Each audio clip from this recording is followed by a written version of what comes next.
C'est un truc de dingue. Je viens de voir avec beaucoup de retard le film Brick sur Netflix. Honnêtement, ce film est une dinguerie. Il est pour tous les fans de suspense, d'SF et de thriller.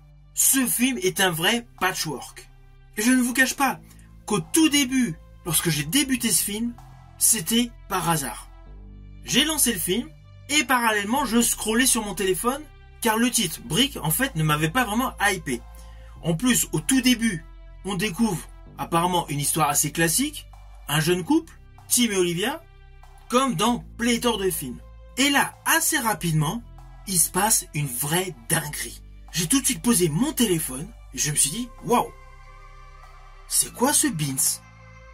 Naturellement, j'ai plongé totalement dans ce film et une fois que j'ai fini, je me suis dit, il faut que j'en parle. C'est pour cela qu'aujourd'hui, je vous en parle.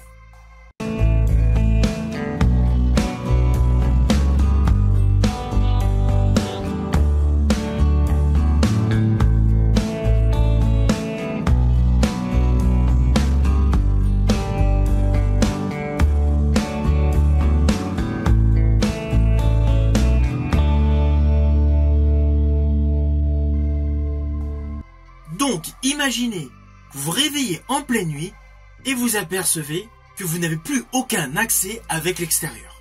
Le truc totalement impossible. C'est là qu'on sent le côté SF. Le jeune couple, donc, essaye par tous les moyens de trouver une issue jusqu'au moment où il décide implicitement de faire un trou dans le plancher. Et c'est là que l'histoire commence réellement. Car in fine, on va découvrir plusieurs appartements, plusieurs locataires, plusieurs propriétaires, aux tempéraments différents et surtout avec une histoire qui se développe au fur et à mesure. Alors d'un côté, il y a l'effet de la trilogie Cube. On passe dans une autre pièce et on découvre quelqu'un d'autre, un nouveau mystère, on élucide quelque chose et un nouveau mystère se greffe. Voilà. Le principe de la trilogie Cube s'y retrouve.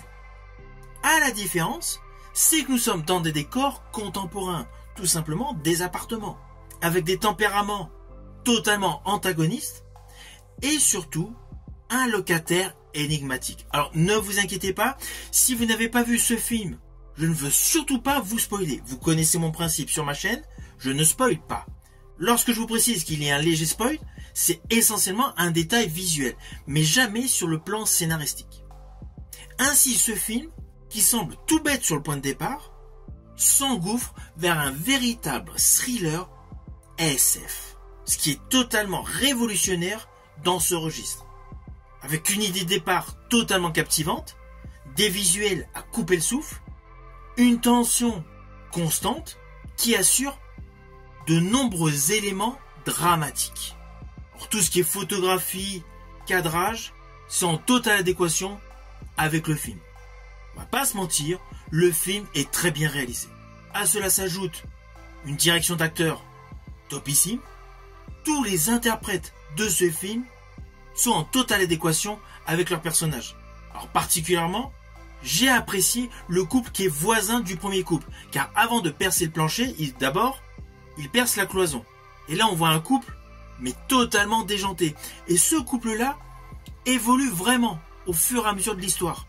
Je pense qu'en termes de jeu, c'est ce couple-là qui a le plus de modifications dans leurs prestations.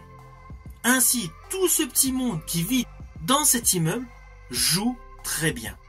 Et la manière dont les dialogues sont formulés, que la gestuelle est organisée, cela vous assure une tension palpitante qui vous tient en haleine jusqu'au final. Un final totalement dingue. On va pas se mentir, le final, on ne peut pas du tout le deviner. C'est impossible. J'ai vu plus de 20 000 films, je ne m'attendais absolument pas à ce final. Naturellement, c'est un film que je vous invite à découvrir sur Netflix. Selon moi, c'est une très bonne surprise disponible sur Netflix. Si vous avez aimé ce film, n'hésitez surtout pas à me le mettre en commentaire. Par ailleurs, n'oubliez pas de parler de ma chaîne autour de vous. C'est ce qui lui permet tout simplement de subsister. Je vous dis à bientôt pour une prochaine vidéo.